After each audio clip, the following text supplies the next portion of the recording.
to see the stand where Kennedy stood and made that famous speech in 1961 after the wall began to be erected.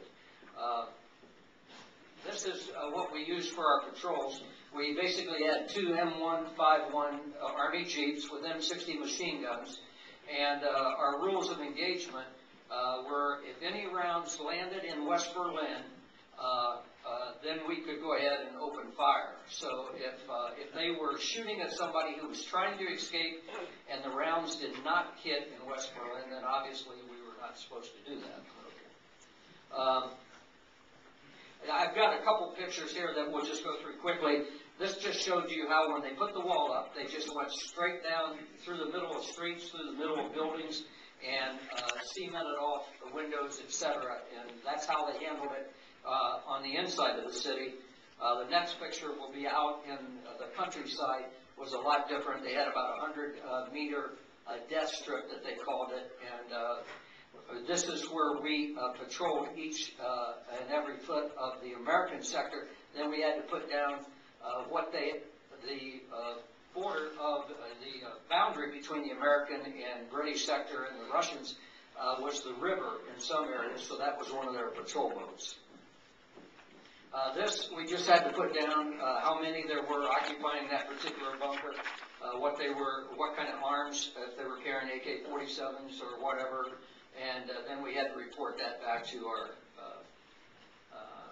intelligence officer. This is three pages out of the Berliner Zeitung, the newspaper, and what happened with this one, I put a picture on everybody's table. When I was putting this together, I forgot the top picture right here, and this is the one that is the most interesting. So the picture that's on your table is of the House of Ministries, this building here.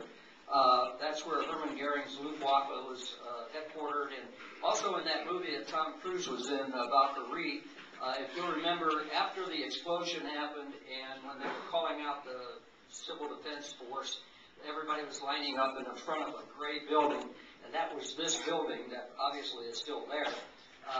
But what happened was this gentleman that's in the first page of the newspaper, that guy there worked in that building, and he took himself and his son and his wife, and they went upstairs and hid in a bathroom, and then it came out on the rooftop. Let me say one thing before I get further. There was a German, elderly German man standing by this light post, and my Jeeps were parked right there. I was on that particular patrol that day. I didn't go on all of them. And he came up, and he said, "Here, wait not." He says, "My Bruder is going to come over the wall." I don't know how to say that in German. Tonight. And I said, "Really?" And so I had one of my sergeants with me, and I said, "Come here, Sarge." I said, "Listen to this guy." And so he repeated the whole story. And I said, "Well, let's go ahead and finish the patrol. Then I'm going to go downtown to Berlin Brigade and talk to the G2. The Berlin Brigade was commanded by a one-star brigadier general, and his G2 was a full colonel. And so I went in and talked to him and showed him the coordinates on the map that I had and everything. And he said, "Lieutenant Mannix," he said, "you know, we get probably a dozen of these leads every single day." And he said, if I were you, I'd just forget about it." And so I thought, okay, so I forgot about it. And more than likely, I went out to have a few beers that evening with my friends, my buddies or something. The next morning, I get a letter from the commanding